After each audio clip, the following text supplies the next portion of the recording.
या बातमीपत्राचे प्रायोजक आहेत हॉटेल स्वास्तिक. आपल्यासाठी घेऊन आले आहे रुचकर चविष्ट जेवणाची मेजवानी. जैन, पंजाबी, महाराष्ट्रीयन, चायनीज. एकदा खाल तर पुन्हा याल. सोबतच मान्सून धमाका ऑफर. प्रत्येक जेवणावर 10% सूट आणि बर्थडे पार्टीवर मिळवा 15% आकर्षक सूट. बर्थडे पार्टी सेटअप देखील उपलब्ध. पत्ता पद्मकुंज सोसायटी समोर, अंगणगाव. हॉटेल स्वास्तिक, गार्डन, येवला. भाजपचा पराभव करणारे प्रशांत किशोर राष्ट्रवादीचे सल्लागार होणार असल्यामुळे प्रशांत किशोरांमुळे भाजप राष्ट्रवादीमध्ये आता सध्या बेबनाव सुरू झाले. मला काय तसं वाटत नाही, कारण ते म्हणजे प्रशांत किशोर यांनी अनेक राज्यांमध्ये जे आहे वेगवेगळ्या पक्षाच्या प्रचाराचं किंवा त्यांना सल्ला देण्याचं काम केलं आहे.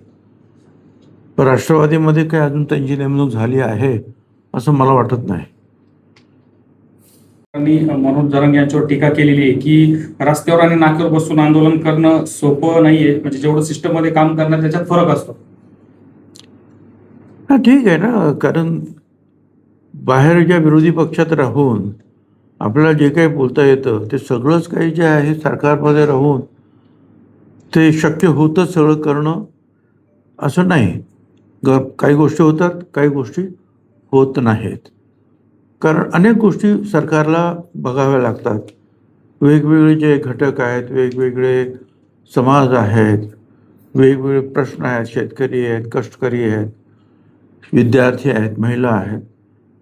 ह्या सगळ्यांच्या प्रश्न जे आहे सोडवताना जे आहे कुठे थोडंसं जरा समतोल राखणं जे आहे गरजेचं ठरतं. आज नाशिकमध्ये पत्रकार परिषद घेऊन कुंभमेळ्याचे जे कामं सुरू आहेत, नाशिकच्या खड्ड्यांवर सवाल उपस्थित केला आणि आणखी एक महत्वाचा प्रश्न त्यांनी उपस्थित केला आहे की सर्व कंत्राटदार गुजरातचे आहेत का, महाराष्ट्राचे नाहीत का? हे तर खरंच आहे की नाशिकमध्ये खड्डे खूप पडलेले आहेत आणि म्हणजे भयंकर परिस्थिती. त्याच्यावर मी आता काय फारसं बोलणं काय बरोबर नाही.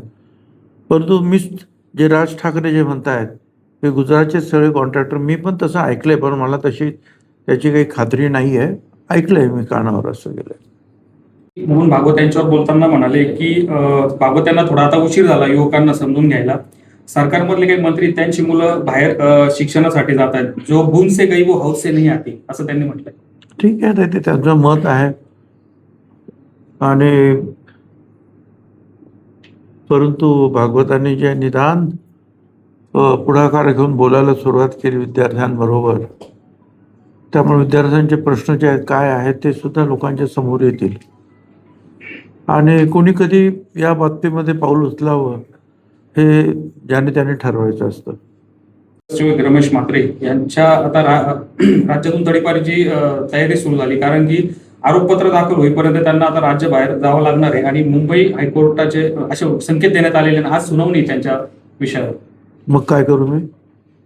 हायकोर्टाला प्रधानमंत्री असले तरी कोर्टाचं ऐकावं लागतं आणि कोर्टाने काही विचार करूनच ते ठरवलं असेल ना. आणि काय करणार आहेत ते आता कळेल आपल्याला. त्यामध्ये 4 लोकप्रतिनिधींची जे कुणबी प्रमाणपत्र आहे ते नोंदी अभावी रद्द झाली. त्यामुळे काही नेते आक्रमक झालेत आणि जे कुणबी प्रमाणपत्र फेटाळण्यात आले त्याचं जे फेटाळण्याची टक्केवारी अवघी 0.30% आहे.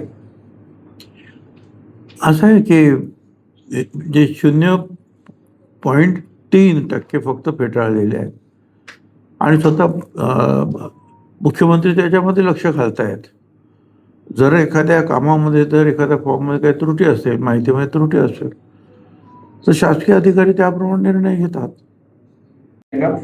भाजपा और राष्ट्रवादी के भाजपा को हराने वाले प्रशांत किशोर जी राष्ट्रवादी के सलाहकार होने वाले हैं, जिसकी वजह से राष्ट्रवादी और भाजपा में कुछ अनबन हो सकती है. कोई अनबन भाजपा और राष्ट्रवादी कांग्रेस में नहीं है और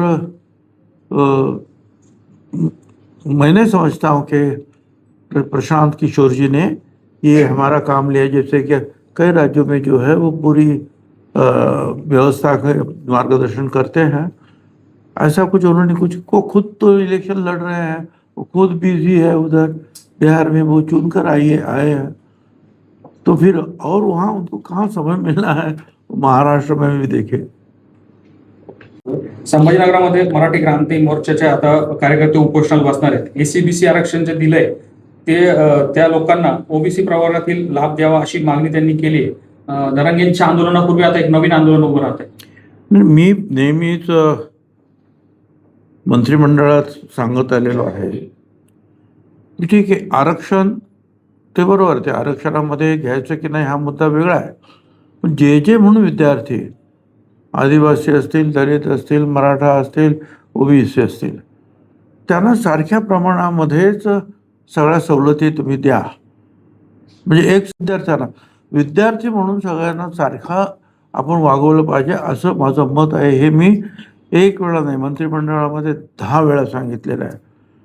तरीसुद्धा म्हणजे चाफे एक निर्णय घेत आहे, भारती एक निर्णय घेत आहे, महाज्योती एक निर्णय घेत आहे, आरटी एक निर्णय घेत आहे. त्याच्यामुळे त्यांना मिळते, आम्हाला मिळत नाही, आम्हाला कमी मिळतं, त्यांना जास्त मिळतं, असेही मुद्दे निर्माण होतात. माझं अजूनही म्हणणं आहे की विद्यार्थ्यांच्या बाबतीमध्ये सवलती देण्यामध्ये, आरक्षण हा वेगळा मुद्दा आहे, पण सवलती देण्यामध्ये कुठे भेदभाव करायचं काही कारण मला वाटत नाही. सगळ्या विद्यार्थ्यांना सारखं ट्रीट करायला पाहिजे.